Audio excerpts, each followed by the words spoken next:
Crossroads channel of light fluid.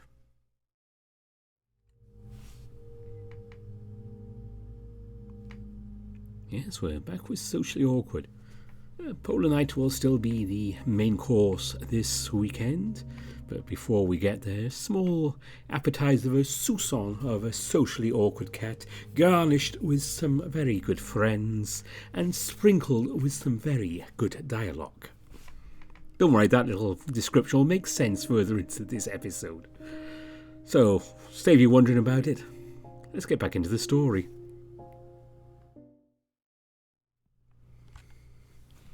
Alright, class, settle down. We have a lot of formulas to cover today, and I want to see pens and notebooks in hand, not cell phones. The math teacher enters the room and tells everyone to take their seats. Before class starts, you quickly send a message to Tom, let him know that you're okay, and we'll meet him in the cafeteria.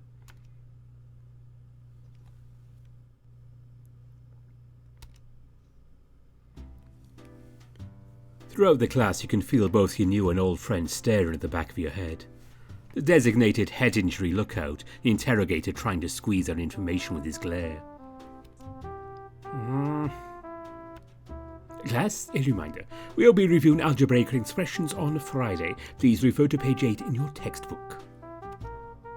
The math teacher announced with a confident tone. That concludes today's lesson.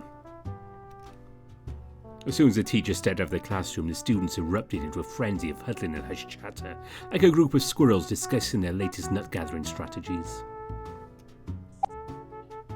Hey, big grey and handsome, care to share? I'm sorry? Apology accepted. Tell me what happened to Jayce. John seems to be intentionally avoiding you, probably because you've been avoiding eye contact with him throughout the entire class. I apologise, but I'm afraid I lack the details on the matter. I'd only arrived to find him in bed, fidgeting with the sheets. Was he masturbating? Pardon? You're excused. How did you end up becoming Jayce's wet nurse? Yes, that's by my uncle to look after Jayce's well-being. Who's your uncle? My dear Uncle Garth, who serves as the college's physician. That big blue Dilf? Yes.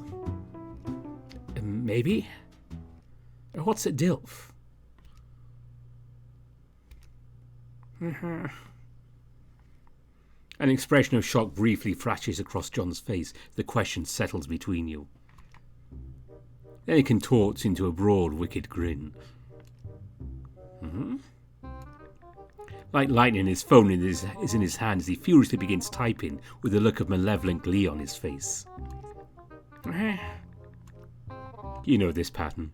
You know what he's about to do. Years of constant bombardment of dick pics tells you what is about to happen.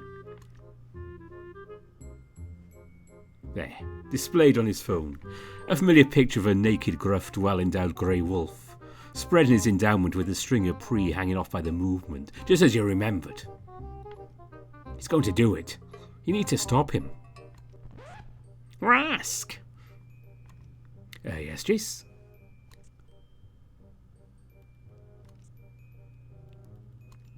Is something the matter? Where do you want to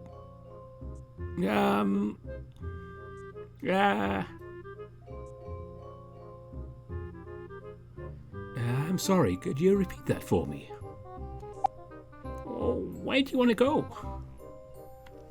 Oh, right, a tour. A tour? Yes, Jayce kindly offered to give me a tour of the city. Jayce offered a tour to a stranger. Is there a problem?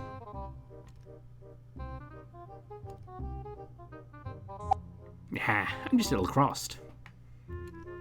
Oh, you had plans, didn't you? Oh, I'm terribly sorry. Is that why you've been so tense this whole class, Jayce? You've been keeping tabs on me? It's okay, Jayce. I understand. Is my ticket out? Dude, I was waiting for an invite. Oh. Well, that'll be splendid. The more the merrier. No! So, where are we heading? I was thinking about the mall. The mall, huh? Any reason? I heard of my uncle it has everything. Oh, you're not wrong there. Except, why go for a boring mall tour when you can go somewhere exciting? I guess you were right. How about the waterfalls? He lives near the waterfalls. Oh, really? I'm afraid he's right. I already visited multiple times with my uncle during the last weeks of summer. Oh, that's sick, though.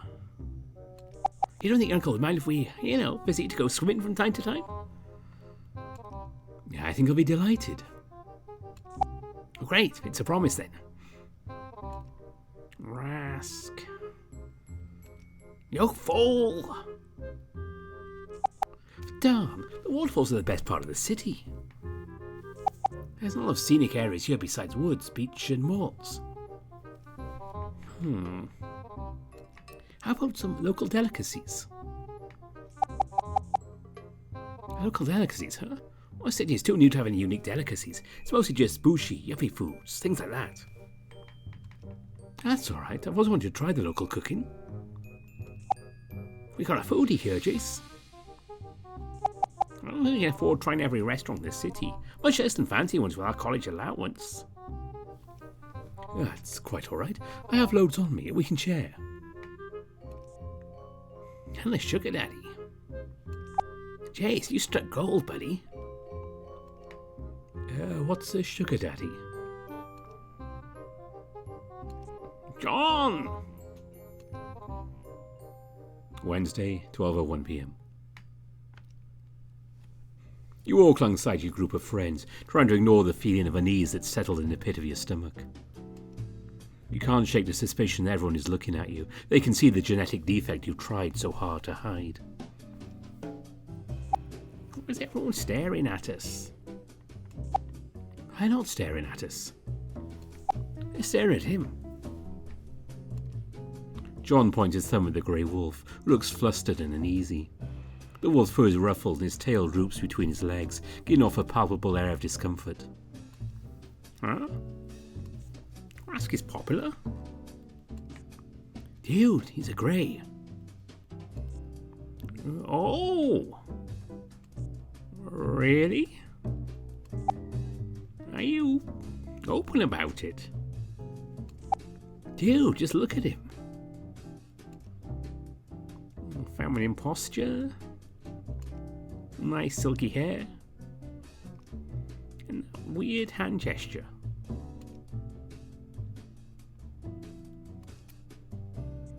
Yep. He's definitely gay. And the fact he lives with a gay couple only proves it. Wait, is that a fact? My parents are straight, yet I'm gay. I see. Don't worry, Rask. I don't judge. You don't? Yeah, people should be judged by their character, not their labels. I don't know what to say. That means so much to me. I think nothing of it. As another passerby shows fear towards your fellow gay man, you can't ever feel a deep anger and frustration. Well, shame on you! You can't help the way he was born! Huh?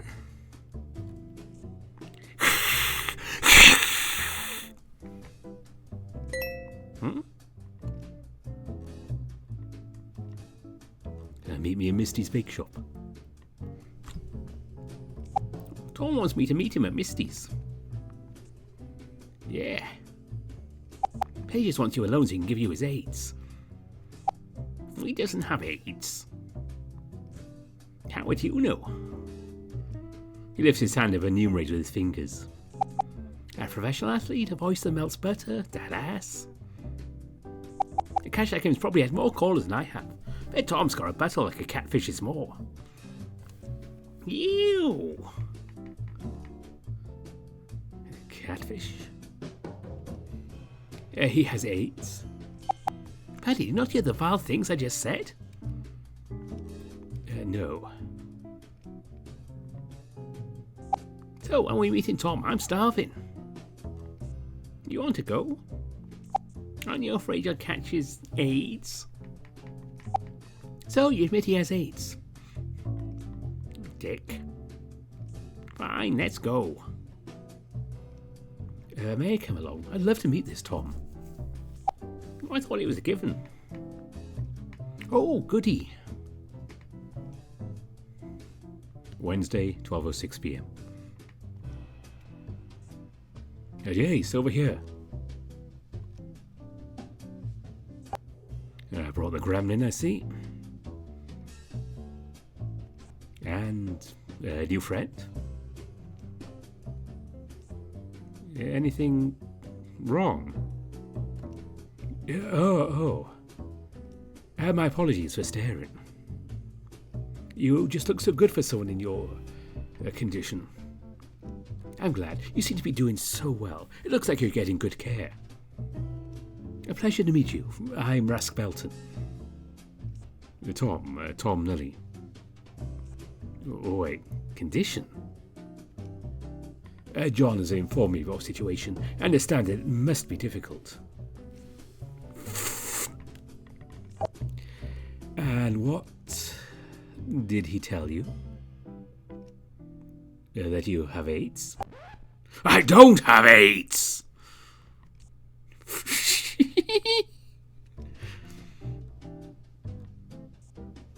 Want to check the menu?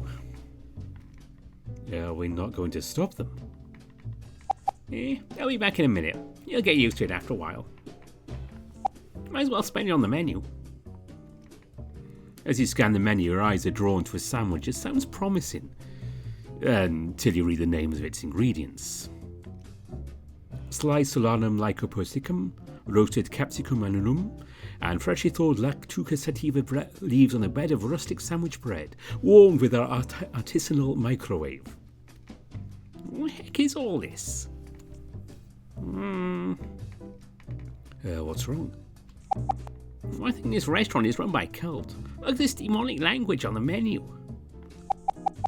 Artisanal sliced solanum tuberosum, fresh canned thunnist albicales, roasted capsicum annum, aged parmigiano reggiano, and a bed of rustic sandwich bread.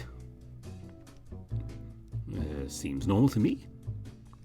Where's the price? Why do restaurants always have to pull this stunt? So stupid. They just do it to raise pricing. Just makes me feel poor. And we're in a college bakery. Bougie. Huh? Don't tell them I said that. As the Grey Wolf began a polite and charming conversation with the tabby cat cashier, a short lion rushes in frantically searching for a place to hide.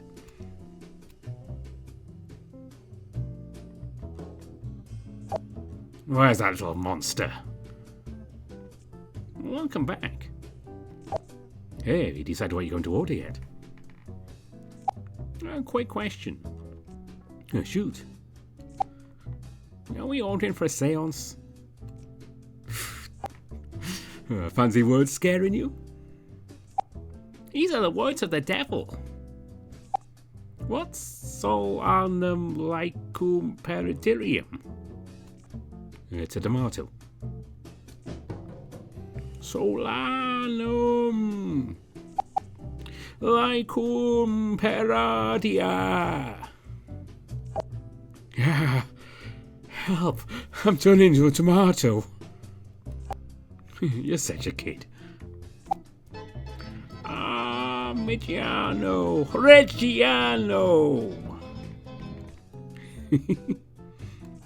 It's just a stupid marketing trick. Well, I'm treating you today, so order anything you like. Don't worry about it. Just pick whatever you think sounds tasty. Oh, is this a date? What's the occasion? Oh, nothing really. I just want to treat my boyfriend.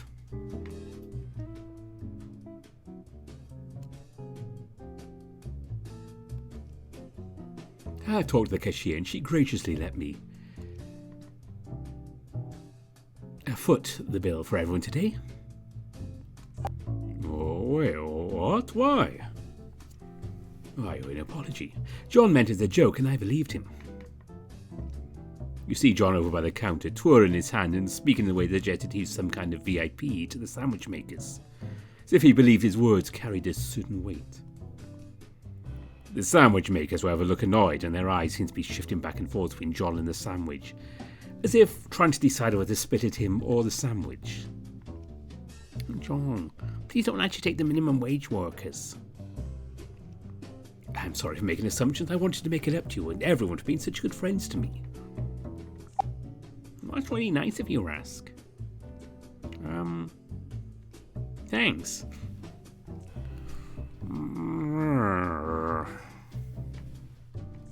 Yeah, thanks.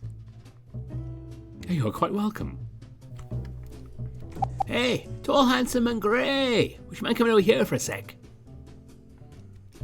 John shouted to Rask come over to the counter, his voice dripping with calculated charm. You couldn't help but sense that John had an ulterior motive.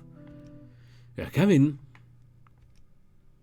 As Rask walks over the counter, you can help but notice the sandwich makers start to sweat, like students trying to finish their assignments for class.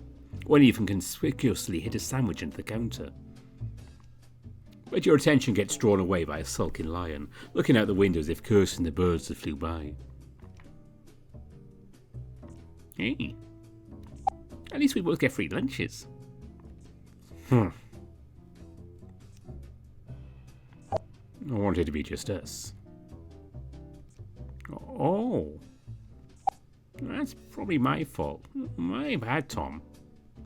Hey, it's fine. I can't expect you to bring John along.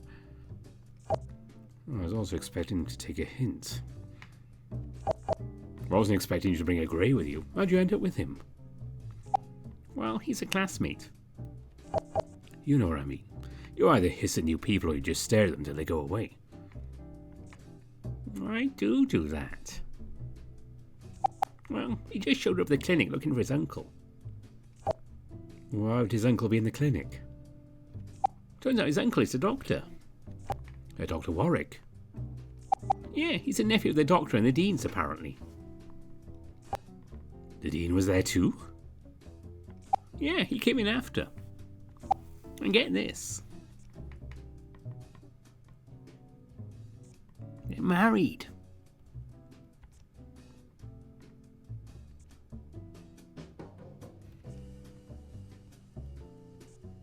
Married.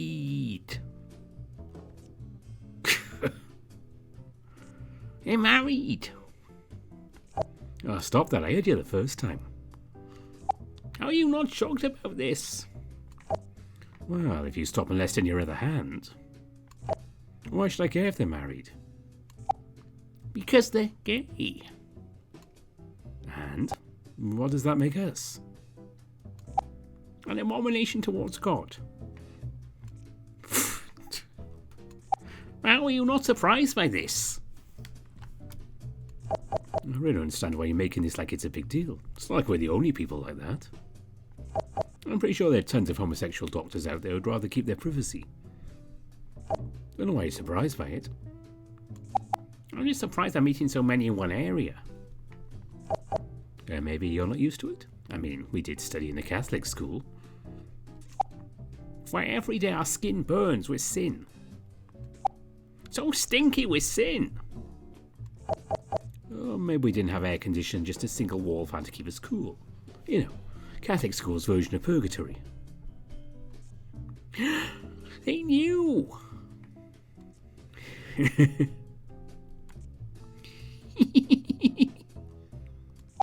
I wonder how Russ feels about it when he opened up. Oh, I guess he'd be pretty smug having two high-powered uncles backing him up. I mean, who needs actual talent or hard work when you've got nepotism? Nepotism? I was talking about Rask being openly gay. Oh, wait. Rask is gay too? Yep, just told me a while ago. Out of the blue, he just told you he's gay? Apparently everyone in school knows he's gay. What? I got everything on the menu. Since none of you lined up for your order. In front of you is a tray of 12 different sandwiches, wrapped in paper with the corresponding names written in the profane text of the Bougie Coven. It's like an ancient grimoire, completely unreadable. The vague form of the Leviathan seal, the 12 stars aligned. The beast approaches, the coming of the sandwich. You didn't tell us. Meanwhile, over the counter, Ras seems to be giving the exhausted workers warming compliments and a jaw-dropping tip to each one. I hope you're all hungry. John was kind enough to help with carrying the tray. Anything for a friend? Yeah. This is all too much. Seems regular to me. Don't worry. If we have leftovers, I'll just bring some to my dear uncles. Go on, dig in.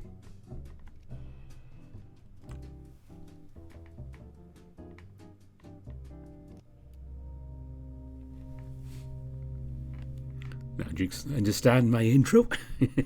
A bit of a short one, as Monchi said himself, but definitely fun. And as he says in the bit I cut out there, his Patreon is open again, and of course the links are in the description if you want to go and support Socially Awkward. And that's where you go, or on Ko-fi. You should have the link there as well. That's it for Socially Awkward for the moment. I think probably sometime next month we'll have more. And of course, this weekend is Polar Night. Next weekend, it's the finale of Password.